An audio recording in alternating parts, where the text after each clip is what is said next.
एक कोटी रुद्राक्षरे हनुमान विग्रह गंजाम जिला आसिका बाणीविहार गुरुकृपा आश्रम नियारा ढंगरे पालन होउछि हनुमान जयंती। 1 कोटी रुद्राक्षरे स्थापित होइछि हनुमान विग्रह। 1,30,000 बेलपत्र तुलसी काठी लेखा जाउछि राम नाम। एहा फलरे सृष्टि होइछि एक आध्यात्मिक परिवेश। राम राम ध्वनि रे प्रकंपित पूरा परिवेश। बाणीविहार स्थित गुरुकृपा आश्रम अधिक आलोचना करिसेंती आसिका प्रतिनिधि नरेंद्र साहू।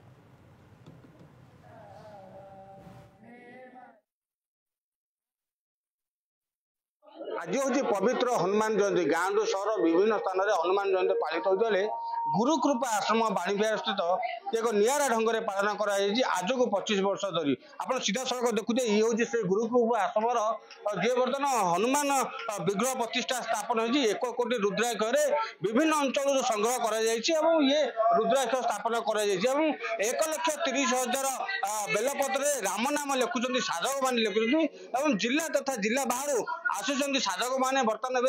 नाम लेखा चली सीधा सड़क जी आम पाखे जोड़ी होती जड़े से अनुष्ठान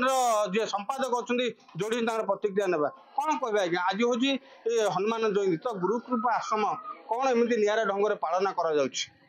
इष्ट होती हनुमान जी आम गुरुदेव हनुमान जी को स्थापन करते 30 वर्ष तले बर्तमान आमर जयंती पालन होची आमर स्वतंत्रता होची आम 1 कोटी रुद्राक्षर एक हनुमान मूर्ति विग्रह प्रतिष्ठा करछु आ 1,30,000 बेलपत्र राम नाम लिखी तांकर प्रिय राम नाम को तांको अर्पण करछु। तो यार स्वतंत्रता कौन रही कौन संदेश देबे साधक मान ए विश्व सनातन संप्रदाय को आम ए संवाद देबा चाहूँ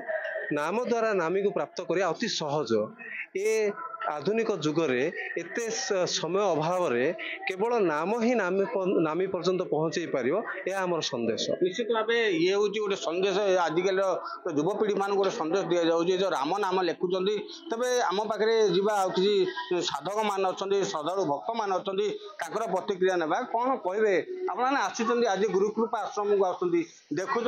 हजार हजार साधक मैंने राम नाम लिखुं 1 कोटी रुद्राक्ष विग्रह प्रतिष्ठा स्थापन हो हनुमान जी तो केते खुशी लगुच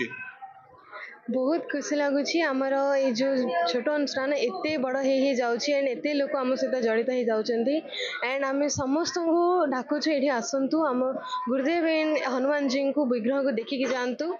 एंड आज जेहेतु हनुमान जी जन्म उत्सव समस्ते उत्साहित भाव में पालन करते। निश्चित जहाँ कहते आज हूँ हनुमान जयंती उत्सव जोटा कि